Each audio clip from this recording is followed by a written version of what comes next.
Buenas tardes, ¿cómo están? Espero se encuentren bien. Gracias, bueno, por estar pendientes y atentas al día de hoy, atentos a esta clase. Bueno, hoy dijimos que íbamos a ver parte de las instituciones del sistema rector nacional, someramente porque el sistema rector de protección integral de los niños, niñas y adolescentes es bastante extenso, todo lo que es el área de protección en el área civil que va en relación y adecuación con las normas del derecho civil y las normas del procedimiento civil. Y vamos a ver, pues, también someramente el sistema de responsabilidad penal de adolescentes, que también es fácil, por decirlo así, ¿no? Es más corto en cuanto a normativa existente en la Ley Orgánica para la Protección de los Niños, Niñas y Adolescentes, porque si se ponen a ver es del 526 hasta el 680 y algo, mientras que el sistema rector nacional es del 1 prácticamente al 525. Lógicamente que los primeros articulados pues van en consonancia con el sistema porque son los deberes, los derechos y lógicamente que eso también atañe al sistema de responsabilidad. Pero el sistema de responsabilidad es fácil siempre y cuando pues ustedes también tengan una base bastante sólida del manejo de la norma adjetiva penal, ¿no? Venezolana. En este caso, el Código Orgánico Procesal Penal venezolano.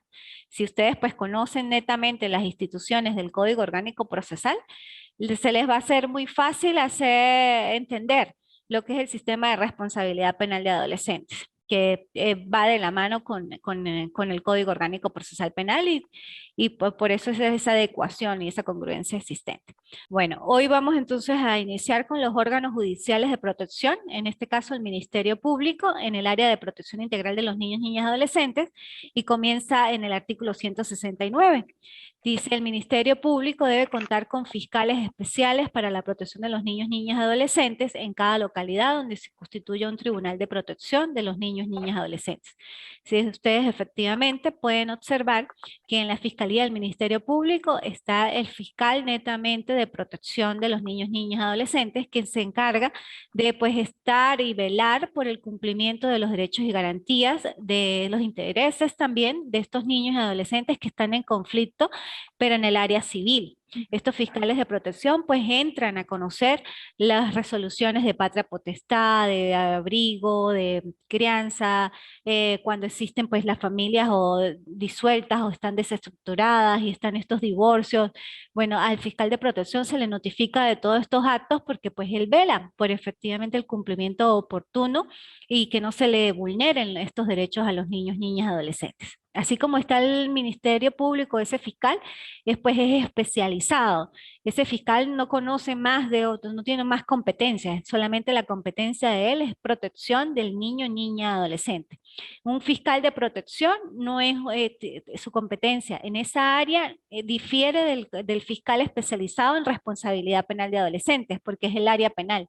Independientemente de que sea de los niños, niñas, adolescentes, el fiscal de protección es netamente para el área civil, circuitos de protección del niño, niña, adolescente, y el fiscal especializado de responsabilidad penal es para el sistema de responsabilidad penal de adolescentes que forma parte del circuito judicial penal del Estado Táchira. Bueno, en este caso del Estado Táchira, ¿ok?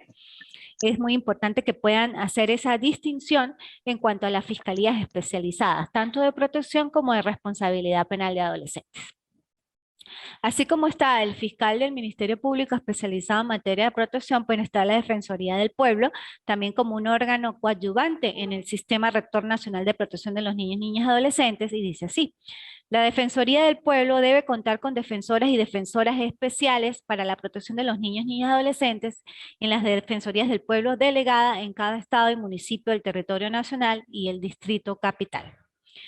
Esa Defensoría del Pueblo pues también se encarga de velar por estos derechos de niños y del adolescente y va de la mano con el Servicio Autónomo de la Defensa Pública, que es el artículo siguiente, donde efectivamente en cada localidad debe existir una defensa pública especializada. estos defensores públicos especializados también solamente conocen las relativas o las materias concernientes a la protección de los niños, niñas y adolescentes y pues están investidos en esa área en ese momento, independientemente de que su nombramiento sea general, una vez llega a su localidad o su región, es asignado para un área específica. Entonces, un defensor de protección asignado por la defensa pública solamente va a resolver o va a estar pendiente o a sus alegatos y sus demás resoluciones va a ser dirigidas al área de protección.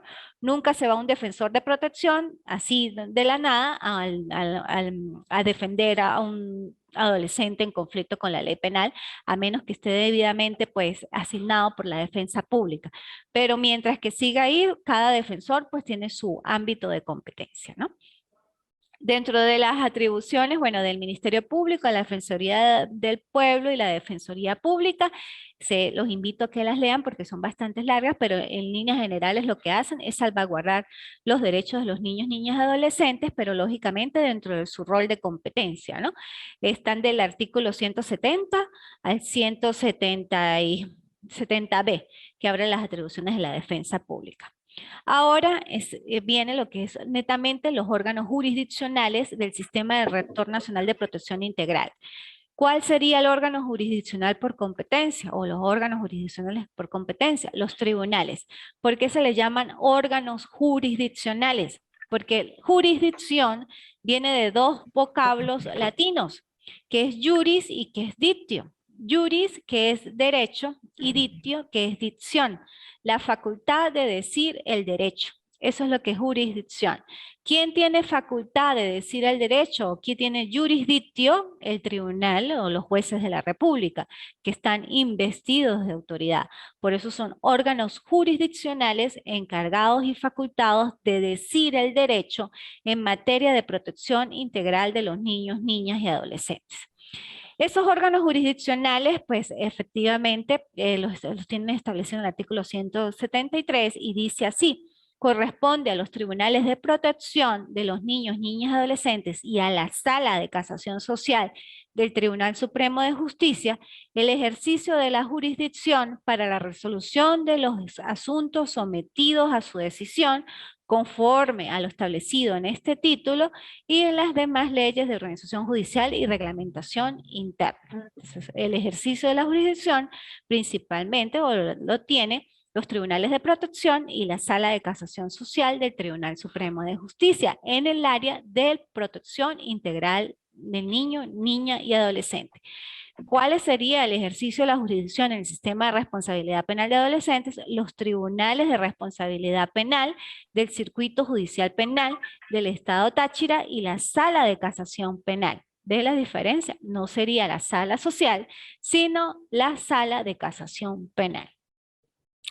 Dentro de esa jurisdicción, bueno, la ley imparte o establece la creación de los tribunales y dice que efectivamente, bueno, su inicio fue en Caracas y que posteriormente hay tribunales de circuitos de protección de los niños, niñas y adolescentes en cada localidad, en cada estado, inclusive en cada municipio. Ya aquí en el estado de Táchira tenemos una extensión del circuito de protección de los niños, niñas y adolescentes en el área de San Antonio del Táchira propiamente. En materia de responsabilidad penal, si no tenemos todavía extensión, sigue todo convergiendo aquí en el estado Táchira, específicamente en San Cristóbal, en los tribunales de responsabilidad penal de adolescentes. ¿Okay?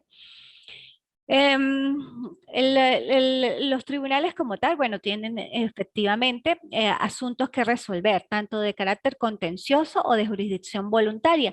Por eso que les digo que ustedes pues tienen que ahondar y que, bueno, eso también ustedes los van a ver o lo están viendo en las materias como derecho civil y procesal civil, cuando hablamos de jurisdicción voluntaria, jurisdicción contenciosa. Y eso es parte de las competencias que maneja el Tribunal de Protección y están establecidas en el artículo 177 en adelante. Más o menos se las voy a leer para que más ustedes tomen en cuenta cuáles son los asuntos propiamente a los que le concierne la resolución de ese tipo de conflictos o de controversias a los tribunales de protección. Bueno, en los asuntos de familia de naturaleza contenciosa están la filiación, que es conocida por los tribunales de protección. Todos estos que voy a decir son netamente de tribunal de protección. Privación, restitución y extinción de la patria potestad, otorgamiento, modificación, restitución y privación del ejercicio de la responsabilidad de crianza, fijación, ofrecimiento para la fijación y revisión de la obligación de manutención nacional e internacional, fijación y revisión del régimen de convivencia familiar nacional e internacional, negativas o desacuerdos en autorizaciones para viajar dentro o fuera del país, negativas o desacuerdos con autorizaciones para residenciarse dentro y fuera del país, colocación familiar y colocación en entidad de atención, adopción y nulidad de adopción, divorcio, nulidad de matrimonio y separación de cuerpos, cuando haya niños, niñas, adolescentes comunes o bajo responsabilidad de crianza o patria potestad de alguno de los cónyuges, divorcio, nulidad de matrimonio y separación de cuerpos, liquidación y partición de la comunidad conyugal, liquidación y partición de la comunidad conyugal o de uniones estables de hecho y cualquier otro fin de naturaleza contenciosa que deba resolverse judicialmente, en el cual los niños, niñas, adolescentes sean legitimados como actores pasivos o activos en ese proceso. Luego existen los asuntos de familia de jurisdicción voluntaria. ¿Cuáles serían los asuntos de familia de jurisdicción voluntaria? La administración de los bienes y representación de los hijos, el procedimiento de tutela, remoción de tutores o curadores, protutores y miembros del consejo de tutela, las curatelas, las autorizaciones requeridas para el matrimonio, las autorizaciones requeridas por los padres, tutores o curadores, las autorizaciones para separarse del hogar, la separación de cuerpos y divorcio, la homologación de acuerdos, la rectificación y nulidad de partidas y relativas al estado civil, los títulos supletorios, los justificativos para perpetua memoria y cualquier otro de naturaleza afín de jurisdicción voluntaria. Ahora bien, los asuntos provenientes de los consejos de los derechos de los niños, niñas y adolescentes, cuando interviene o debe intervenir los consejeros de protección son disconformidad de las actuaciones y decisiones y actos administrativos de los consejos municipales. Disconformidad con las medidas impuestas por los consejos municipales de los derechos de los niños, niñas y adolescentes. La abstención de los consejos municipales de los derechos de los niños, niñas y adolescentes. La aplicación de sanciones particulares a instituciones públicas y cualquier otro de naturaleza afín. Ahora bien, cuando se trata de asuntos también que son conocidos por el Tribunal de Protección, si el adolescente o el niño o niña interviene en asuntos propiamente patrimoniales. Estos son las demandas patrimoniales en las cuales los niños, niñas, adolescentes sean legitimados o activos o pasivos en ese procedimiento. Las demandas laborales en las cuales los niños, niñas, adolescentes sean legitimados activos o pasivos en los procedimientos. Las demandas y solicitudes no patrimoniales en las cuales los niños, niñas y adolescentes sean legitimados activos o pasivos. Las demandas y solicitudes en las cuales las personas jurídicas constituidas exclusivamente por niños, niñas y adolescentes sean legitimados activos en el procedimiento y cualquier otro de naturaleza afín que deba resolverse judicialmente en el cual los niños, niñas y adolescentes sean legitimados activos y pasivos. Dentro de ese Tribunal de Protección y lo que constituye el Ministerio Público, la Defensoría del Pueblo, dentro del circuito como tal de protección, pues existen equipos multidisciplinarios. Estos equipos multidisciplinarios están constituidos por especialistas que se encargan, pues en todo caso, de verificar las condiciones de los niños, cómo se encuentran dentro de la familia, si tienen algún problema de orden psiquiátrico o de orden psicológico o algo social, intervienen trabajadores sociales o parte de la medicina si necesita un médico. Esos son los equipos multidisciplinarios coadyuvantes en todo lo que es el desenvolvimiento de los tribunales de protección y que dentro del mismo sistema están allí en los circuitos constituidos para que en el momento que un juez, un operador de justicia necesite del apoyo de estos especialistas, pues bueno, sea llamado tanto en audiencias o en la elaboración de los respectivos informes para pues resolver las controversias que haya lugar o se genere. ¿Okay? Estos equipos multidisciplinarios también pues están en el Tribunal de Responsabilidad Penal de Adolescentes de una manera diferente, pero también están constituidos. ¿Okay? Las entidades de atención, en cuanto se refiere a los circuitos de protección o a los tribunales de protección, pues son todas aquellas casas que brindan el apoyo o albergan el apoyo a aquellos niños que no tienen familia o que teniendo familia pues no los quieren o que están solitos o que no tienen quien pues cubra sus necesidades, y el Estado pues con sus políticas públicas absorbe el conocimiento de estos niños y pues son salvaguardados, como por decir aquí la Casa Hogar Violetas y Ratones, donde existen niños que efectivamente pues no tienen papá ni mamá, y el Estado se ocupa de la manutención, de la crianza, del vestido, de la educación, todo eso. Y si existe, y efectivamente, pues, o sea, se ve de verdad cómo estos niños, pues, hasta les brindan amor, hay compañía, o sea, están muy bien organizadas estas casas, bueno, aquí en el estado Táchira, ¿no? Y yo me imagino que en el resto del estado, pues, esta materia es bonita, pero es tan sensible y de tanta humanidad que lógicamente, o sea, nadie le da el brazo a torcer. Cualquier fundación o cualquier organismo apoya este tipo de casas porque en alimentos, en vestido y demás para estos niños desamparados. ¿Ok? Esas son las entidades de atención, tienen lógicamente sus funciones, deben estar debidamente registradas. A estas entidades de atención también se les hace inspecciones. Los mismos tribunales o juezas o coordinadores judiciales efectivamente hacen las inspecciones que tengan que ver y demás, pues para que todo funcione de la manera correcta y que estos niños pues sean salvaguardados en todos sus derechos. Bueno, dentro de esos aspectos está, bueno, la patria potestad, que son mecanismos de regulación de manera contenciosa por parte de los tribunales. Están las sanciones y las demás, en todo caso, sí, infracciones que pudiera cometer funcionarios o ciudadanos civiles y demás en el momento que incurran en alguna violación o vulneración de los derechos del niño. Y eso está dentro del artículo 220 en adelante, que inclusive del 220 en adelante está lo que algunos tipos penales que la ley establece también, y que estos tipos penales tanto convergen o se aplican para materia de adolescentes de responsabilidad penal como en materia de adultos. No sé si cuando ustedes oyen este uso de adolescente para delinquir, cuando un adulto hace uso efectivamente de un adolescente para cometer un hecho delictivo, ese tipo penal está establecido dentro de la Ley Orgánica para la Protección de los Niños, Niñas y Adolescentes, y lógicamente, pues con la reforma que hubo de la ley, tiene una pena, porque ahí sí hablaríamos de pena bastante elevada. Y o un ejemplo de eso para que lo puedan visualizar está en el artículo 264 cuando dice, quien cometa un delito en concurrencia con un niño, niña, adolescente, o sea, determinador o determinadora del delito, será penado con prisión de 20 a 25 años. Eso es muy frecuente que suceda, que efectivamente pues haga uso algún adulto de un niño o niña, o bueno, de 14 años o inclusive de menos, porque sabe que son inimputables para cometer hechos delictivos, y efectivamente en el transcurso de la investigación se determina que hizo uso de ese adolescente porque tiene una capacidad de vulneración bastante pues baja, es fácil de que sea manipulado, y lógicamente pues hace uso de estos jóvenes para que cometer hechos delictivos, y por eso la pena allí es alta. La definición de patria potestad, inclusive la ley lo define, dice que está en el artículo 347. A veces ustedes pudieran pensar la ley, bueno, me establece sanciones, va de atrás para adelante, pero no. El orden, si ustedes se ponen a verificar, o sea, es como tiene que estar en este momento.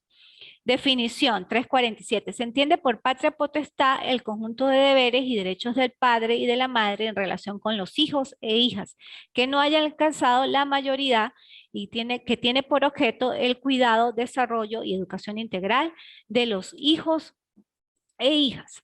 ¿Cuál es el contenido de la patria potestad? La patria potestad comprende la responsabilidad de crianza, la representación y la administración de los bienes de los hijos e hijos sometidas a ellos. Esto va muy en relación con los principios y deberes que hablábamos en las anteriores clases, que no solamente, y a veces es una posiciones muy obtusas o cerradas cuando la madre casi siempre, dice, no, es que tiene que pagarle a mi hijo todo. No, la responsabilidad de crianza es compartida, es mitad y mitad, porque el niño no se hizo sola o la niña no se hizo sola. O sea, fueron un hombre y una mujer que estuvieron juntos y que efectivamente por esa unión sexual que efectivamente después generó y se procreó un ser humano allí, es una responsabilidad también compartida por esa generación de otro ser humano. Y lógicamente que cuando sale ese ser humano a la luz, al mundo exterior, la responsabilidad sigue siendo compartida. Y a nivel inclusive, bueno, legal, jurisdiccional. Entonces, no es que solamente el papá o la mamá tiene responsabilidad sobre los hijos. Si el papá, supongamos, da la mitad, pues la mamá tiene que poner igual la mitad en la misma proporción. Por eso son responsabilidades compartidas. Y de ahí en adelante está, bueno, todas las formas o distintos aspectos a seguir en cuanto al manejo de la patria potestad. Luego viene, bueno, la responsabilidad de crianza como otra figura procesal que está en el 358 y más o menos dice así. La responsabilidad de crianza comprende el deber y el derecho compartido, igual e irrenunciable, del padre y de la madre de amar, de criar, de formar, educar, custodiar, vigilar, mantener y asistir material, moral y efectivamente a sus hijos e hijas, así como aplicar los correctivos adecuados que no vulneren su dignidad, derechos, garantías o desarrollo integral. En consecuencia, se prohíbe cualquier tipo de correctivos físicos, de violencia psicológica o de trato humillante en perjuicio de los niños, niñas y adolescentes. Con la innovación de esta ley y con lo que es la base del interés superior del niño como mecanismo o doctrina que formó parte de la hermosa doctrina de protección integral del niño, bueno, nacen todos estos artículos donde efectivamente se reconoce que el niño no es objeto de derecho, sino sujeto pleno de derecho, que efectivamente la responsabilidad de crianza y todo lo que converge a un niño, niña, adolescente es compartido. Y muy importante cuando el legislador dice el derecho de amar. No solamente se ama y se atiende la mamá o el papá, es una responsabilidad de amar y de afecto compartido también, porque es muy importante. ¿Y por qué el amor es importante en nuestros niños? Porque es lo que le da la estabilidad, la base, la seguridad para que sea un adulto estable, que no sea un adulto con procesos asociales o disociales o retraído. El amor constituye fundamentalmente en los procesos de crecimiento de los niños la pieza fundamental en el desarrollo psicológico y biológico del ser humano. Y eso no lo digo yo, Adriana Bautista, eso lo dicen personas que están más estudiadas que yo y científicamente ha sido comprobado. Entonces es importante, por eso el legislador, y yo lo vuelvo y lo reitero, nuestra ley es maravillosa, es una de las mejores leyes. Y lo digo, ¿por qué lo digo con propiedad? Porque yo he estudiado esta ley. Tengo años estudiándola y he revisado a nivel de derecho comparado y todavía no he conseguido una ley que supere la nuestra en sus instituciones donde inclusive desemeja que el amor es una responsabilidad de crianza compartida. Entonces quiero que ustedes siempre afiancen eso y que verifiquen y lo puedan internalizar posteriormente.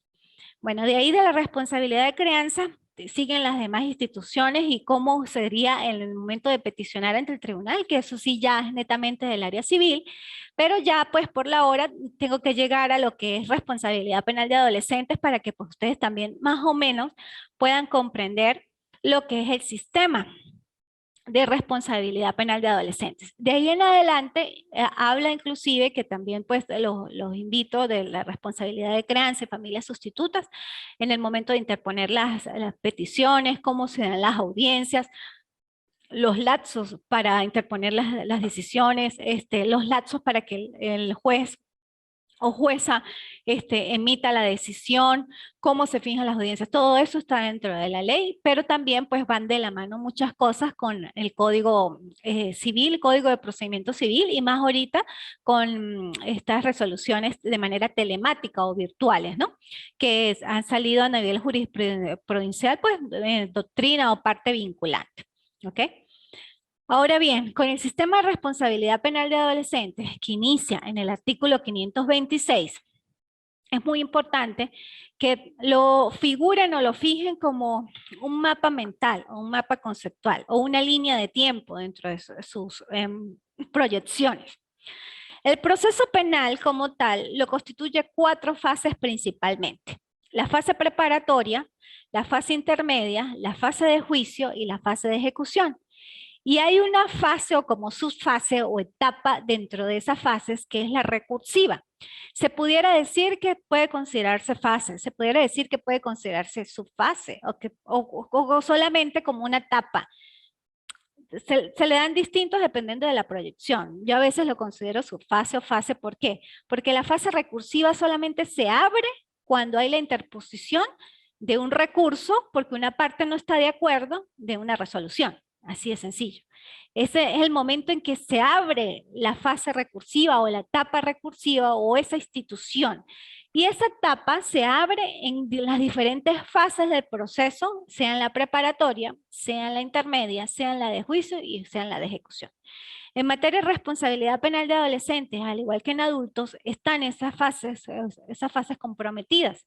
La fase preparatoria, la intermedia, la de juicio, la de ejecución y la de ejecución. Y lógicamente que la recursiva se va abriendo.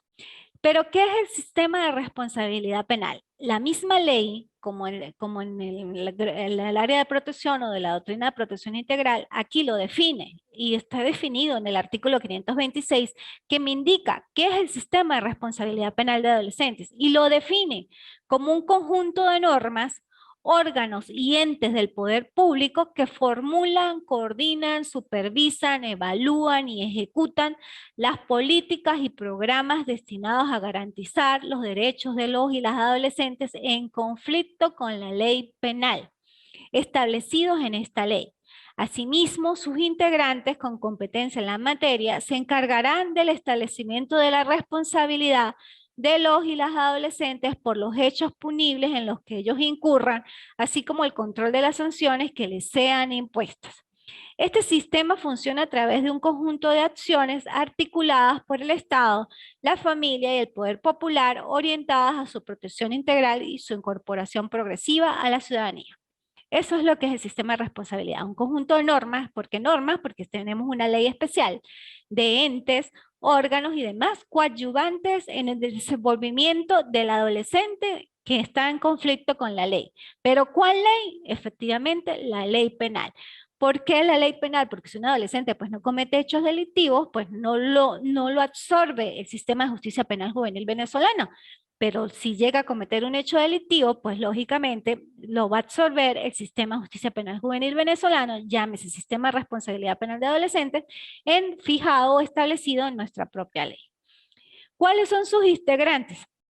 Al igual que el Sistema Rector Nacional de Protección Integral, está constituido, uno de los principales integrantes, o el primero es la Sala Constitucional del Tribunal Supremo de Justicia, posteriormente la Sala de Casación Penal, luego la Sección de Adolescentes del Tribunal Penal, el Ministerio Público Especializado, el Ministerio del Poder Popular con competencia en materia de protección integral de los niños, niñas y adolescentes, el Ministerio del Poder Popular con competencia en materia de relaciones de interior, justicia y paz, el Ministerio del Poder Popular con competencia en materia de servicio penitenciario, porque también tiene su propia competencia en materia penal juvenil, el Ministerio del Poder Popular con competencia en materia de juventud, igualmente el Ministerio del Poder Popular en materia de educación, el Servicio Autónomo de la Defensa Pública Especializada, la Policía de Investigación, la Defensoría del Pueblo, los consejos comunales y las autoridades legítimas de los pueblos.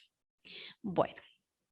El ámbito de aplicación del sistema de responsabilidad penal de adolescentes, creo que ya lo he dicho, pero lo vuelvo a repetir, que empieza en el artículo 531, es a los adolescentes de 14 a menos de 18. Los menores de 14 años son inimputables y no son declarados penalmente responsables, se le aplican medidas de protección.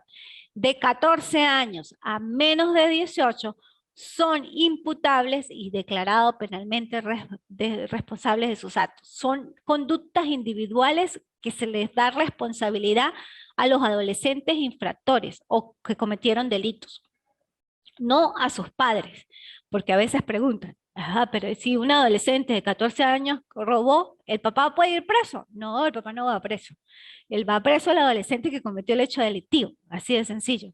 Que el papá tiene responsabilidad subsidiaria y eso se debería regular más. Sí, sí, porque no estuvo pendiente. Pero a veces ese adolescente ni siquiera tiene papá o mamá, sino es de la calle o vive con un tío, con un abuelo. Son muchos factores que convergen allí, por eso a veces no debemos ser tan drásticos en hacer señalamientos tan fáciles o tan al libre albedrío cuando hay factores que influyen en la comisión de los hechos delictivos de los adolescentes. No con esto quiero justificar la conducta ilícita de los adolescentes, no, jamás ni nunca, pero sí quiero que puedan entender y tener ese grado de humanidad que si un adolescente está en conflicto con la ley penal, mucho de eso interviene parte de la sociedad y son responsables ese papá y ese mamá en su deber de crianza que en el momento de engendrar no estuvieron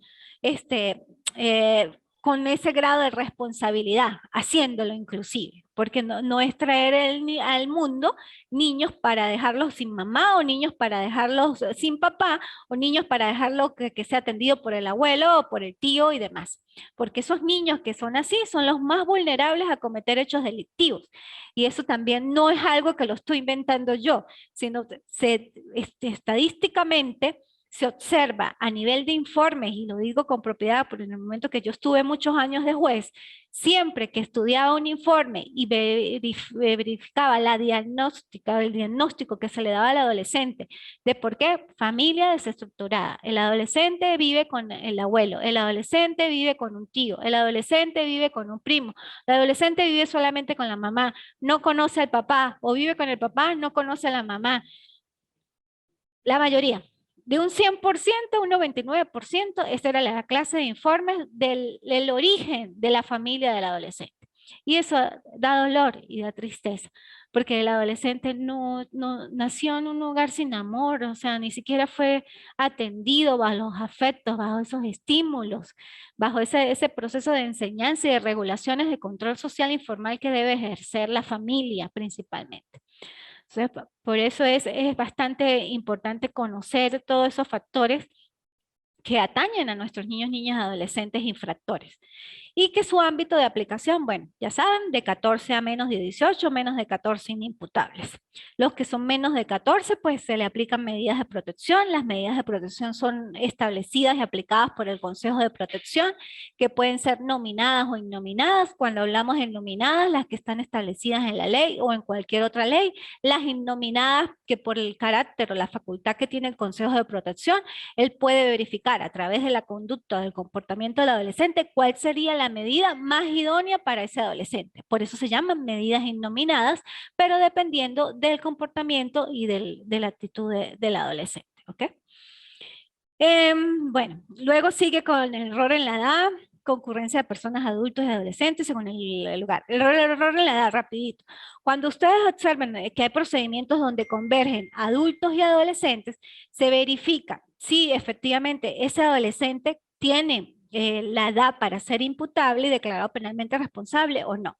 ¿Por qué? Porque muchas veces ese adolescente que en participación o participa con un adulto no es adolescente, es adulto, pero que por su fisonomía pudiera pensarse que es adolescente, pero en el momento de la aprehensión, pues los órganos de seguridad no tenía ese adolescente, esa persona, pues algún tipo de documento que lo identificara. Y el adolescente, esa persona dijo que era adolescente, cuando en realidad era adulto, y que pues sí pudo ser porque su fisonomía puede ser que tenga 18, pero tengo cara de 17 o 16. Lógicamente que cuando en el proceso se da cuenta el órgano jurisdiccional de que efectivamente ese adolescente no era adolescente, sino es adulto, pues se declara la nulidad de las actuaciones judiciales, más no del procedimiento, y se remiten las actuaciones al tribunal competente. Lo mismo sucede si dijo que era adolescente que era adulto y no era adulto sino era adolescente. El Tribunal de Jurisdicción Ordinaria con competencia en jurisdicción ordinaria se da cuenta de eso, decreta la nulidad de lo actuado judicialmente, no del procedimiento, que es del procedimiento, de las actas policiales, de las actas de entrevistas, de todo lo que constituye el expediente como tal, sino de las actuaciones que se hicieron en el tribunal. Eso sí es nulo porque no era su juez natural, y lo remite al juez natural, que sería el Tribunal de Protección de Responsabilidad Penal de Adolescentes, los tribunales de control. Que aquí en el estado Táchira tenemos 3 tribunales de control, uno de juicio y uno de ejecución. No tenemos corte superior constituida en materia de responsabilidad, pero sí tenemos una sala accidental que conoce en materia superior, que conoce cuando se recurren o cuando hay apelaciones en los tribunales de primera instancia. ¿Ok? Luego está, bueno, la concurrencia de personas según el lugar, la interpretación y aplicación. El 537 de la ley es algo que casi todas las leyes lo tienen, son las llamadas normas de remisión. ¿Qué significa esto? Que todo lo que no esté dentro de la ley especificado se puede aplicar supletoriamente otras leyes. Por eso son normas de remisión. Cuando existen algunos vacíos o lagunas o algo que no puede verse tan bien y que existen otras formas de regularse, pues la ley establece la facultad, y eso también es una facultad netamente jurisdiccional, por conocimiento del juez, aplicar otras leyes, que son mismas leyes venezolanas o a través de doctrina internacional, si hay tratados y están suscritos, aplicar eso siempre y cuando sea en favor del adolescente y también como forma de resolver un conflicto. Por eso son normas de remisión, lo que no esté regulado. De la sección tercera en adelante están las garantías fundamentales del adolescente, que es prácticamente las mismas del adulto. Dignidad, proporcionalidad, presunción de inocencia, derecho a ser oído, a la información, juicio educativo, que sí es netamente del adolescente, que es el deber que tiene el órgano jurisdiccional y los demás órganos intervinientes, auxiliares de justicia, de que sea el informado del adolescente de cada uno de los actos, y que el adolescente comprenda y empatice que efectivamente cometió un hecho delictivo y que como producto de la comisión de ese hecho delictivo, pues es que está siendo enjuiciado o procesado en el área penal. Por eso es que se llama juicio educativo. Defensa, el adolescente también tiene, en todo grado del proceso, tiene derecho a que tenga un defensor de su confianza, y si no tiene los medios económicos para un defensor de su confianza, el Estado le propende la asistencia de un defensor público. La confidencialidad es algo muy importante y propio del sistema de justicia penal juvenil, en que el adolescente, sus actuaciones como tal son reservadas, no pueden ser a la vista para que no sea sometido al escarnio público. Por eso es la confidencialidad de las actuaciones. Debido proceso, igual que en adultos, que el proceso sea contradictorio, oral, reservado, rápido, única persecución, nadie puede ser castigado por el mismo hecho 2 veces. La privación, al igual que en adultos, la privación es la excepcionalidad. El principio general es que el proceso del adolescente tiene que estar en libertad y que la privación es como último recurso en el momento que no se pueda asegurar la comparecencia del adolescente a los sucesivos actos procesales. Que el adolescente en el momento que sea internado tiene que ser separado de los adultos, y efectivamente en las entidades de atención y dentro de los recintos carcelarios, cuando son adolescentes pero ya tienen su mayoría de edad, están separados de los adultos que sí cometieron delitos como adultos. Están separados, y lo digo también con propiedad porque en el momento que iba a las visitas, por lo menos en el centro penitenciario, los adolescentes, o sea, pero ya eran jóvenes adultos, estaban en áreas distintas de los adultos que sí cometieron hechos punibles siendo adultos. Luego viene, bueno, lo del procedimiento, diligencia y acción penal por parte igual del Ministerio Público. La detención en flagrancia, ojo con eso, la detención en flagrancia, los casos son muy iguales. Si el adolescente está cometido en el momento que está haciendo el hecho, o sea, como se llama en el argot popular, con las manos en la masa. Si es atrapado con objetos o que hagan presumir la existencia o la perpetración del hecho punible, o que es señalado por la víctima, son los mismos casos de la flagrancia de adultos, solamente que en el momento de la presentación de un adolescente ante un tribunal de control no es a las 48 horas, sino es a las 24 horas. los lapsos se reducen a la mitad. Y pues lógicamente pues un lapso más corto de presentación del adolescente ante el Tribunal de Control de 24 horas. Existe la identificación del adolescente, que en el momento que el adolescente no se le observe algún tipo de identidad o medio idóneo para saber efectivamente qué edad tiene, pues los órganos auxiliares de justicia están en el deber de llevarlo a los organismos competentes como el SAIME y verificar las fichas de edad, de fichas de reseña, huellas dactilares para efectivamente verificar o tener la certeza de ese adolescente en cuanto a su identificación. La detención preventiva es una institución procesal también diferente en materia de adultos. La detención preventiva es una figura procesal de medida de coerción personal por un lapso mínimo de 10 días. Se decreta la detención preventiva en los procedimientos de flagrancia o en los procedimientos de investigación. Cuando se decreta la detención preventiva como figura procesal, solamente el fiscal del Ministerio Público tiene 10 días para presentar el acto conclusivo. Si no lo presentan los 10 días, hay decaimiento de la detención preventiva y lógicamente hay que decretar una medida cautelar sustitutiva a la detención. Es algo que no existe en materia de adultos. En materia de adultos está la privación de libertad como medida de coerción personal más gravosa o está la medida cautelar sustitutiva. En la materia de adolescentes no. Tenemos una infinidad, como 3. ¿Qué se aplica? En los procedimientos de flagrancia, las formas de asegurar la comparecencia del adolescente es la más gravosa, detención preventiva, la prisión preventiva, que sean procedimientos abreviados o ordinarios, y la medida cautelar sustitutiva. Esas son las instituciones para asegurar comparecencia. La privación de libertad como tal no se da como forma de asegurar comparecencia del adolescente a los sucesivos actos procesales. La privación de libertad se genera como sanción. Así de sencillo. Cuando a un adolescente se le dice, se le decretó la medida de privación de libertad, es porque está sancionado. Si se le decreta detención preventiva o prisión preventiva o cautelar, el adolescente sigue en proceso, no ha sido declarado penalmente responsable.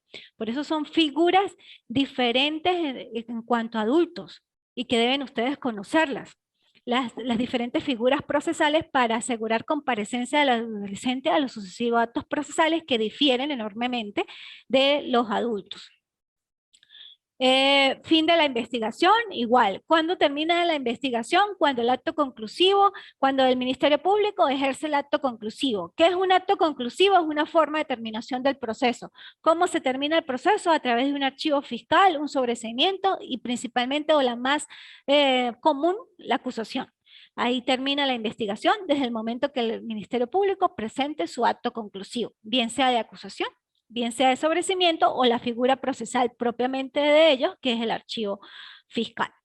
El sobreseimiento. En sobreseimiento en materia de adolescentes existen dos sobreseimientos. No es como en adultos, que es un sobreseimiento único. No, en adolescentes está el sobreseimiento provisional y el sobreseimiento definitivo. El sobreseimiento provisional se genera y puede confundirse con el archivo fiscal cuando el fiscal del Ministerio Público no tiene suficientes los elementos de convicción para en ese momento poder acusar al adolescente. Entonces, ¿qué hace él? Le pide al Tribunal de Control que decrete un sobreseimiento provisional sobre la base de un año. ¿Por qué un año? El fiscal del ministerio dice, no, en un año voy a ver investigar, pero eso nunca sucede. Pasa el año y la consecuencia de que pase el año y que no se reabra la causa y que no pida es que se decreta de oficio el sobreseimiento definitivo. Entonces, la consecuencia inmediata de decretar un provisional pasado el año, hoy se cumplió el año, ya mañana el juez tiene que dictar de oficio el sobreseimiento definitivo. Claro, si no lo dicta mañana lo puede sucesivo, pero ya eso está muerto, ya feneció, pasó el año, el Ministerio Público no presentó el acto conclusivo de acusación, pues no, si no lo presentó es porque no encontró más elementos de investigación o no pudo investigar más y genera necesariamente en un sobreseimiento definitivo. En adultos no, en adultos están las causales del sobreseimiento y ya, ¿ok? que eso también es una figura diferente. El adolescente ausente es otra figura procesal en materia de responsabilidad de adolescentes que no existen adultos. Un adolescente puede ser declarado ausente porque no tiene la identificación completa o porque el grado de certeza sobre la responsabilidad de sus actos tampoco está bien delimitado.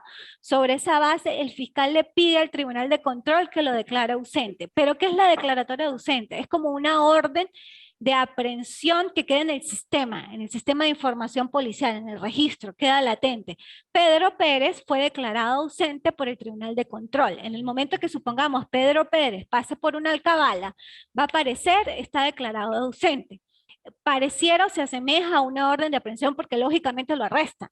Los órganos de seguridad están para eso, lo arrestan y lo llevan ante el fiscal y el fiscal lo lleva ante el Tribunal de Control y allí pues se verifica qué es lo que falta para efectivamente verificar su actuación, o se acusa o se sobresee, pero es una forma de ubicar. Bueno, de ahí en adelante, ya se me van a acabar los tiempos, es muy parecido, existe también la conciliación, la suspensión del proceso a prueba, en la fase intermedia se da la audiencia preliminar también. En la audiencia preliminar, bueno, el adolescente tiene la facultad de admitir los hechos, perdón, o irse a juicio. Si se admite hechos, pues bueno, pasa a fase de ejecución. Si no admite hechos, pasa a fase de juicio. En fase de juicio se verifica la declaratoria de responsabilidad penal o no. Si se declara la culpabilidad, pues hay una sentencia condenatoria, pasa a fase de ejecución. Si se absuelve, pues queda allí el expediente, muere porque hay una sentencia absolutoria y no pasa a la otra fase. Y la fase recursiva que se abre en el momento que una parte no está de acuerdo con determinada resolución y efectivamente pues es necesario que se revise la parte superior. En fase de ejecución no podemos hablar en materia de adolescentes de beneficios procesales, no podemos hablar de dosimetría penal, no se aplica en materia de adolescentes. A un adolescente en fase de ejecución se le sustituyen las medidas por otro tipo de medidas más favorables o menos gravosas, que serían reglas de conducta, libertad asistida, semilibertad, orientación verbal y escrita.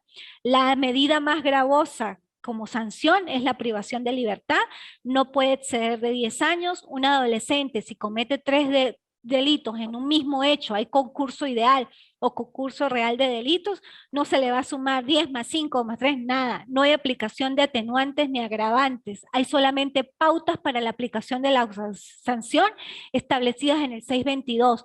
¿Cuáles son esas pautas?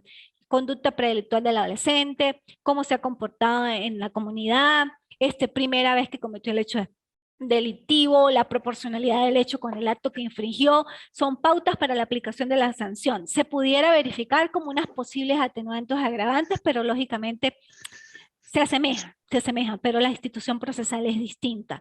¿Qué más? Bueno, eso en líneas generales es la fase de ejecución, son sanciones, no son penas, no hay dosimetría, se iguala al adolescente, se le puede sancionar con privación por formas inacabadas o participaciones accesorias. ¿Cuáles son las formas inacabadas de la perpetración del delito? Frustración y tentativa, participaciones accesorias, facilitador, cómplice, cooperadores. También puede quedar detenido.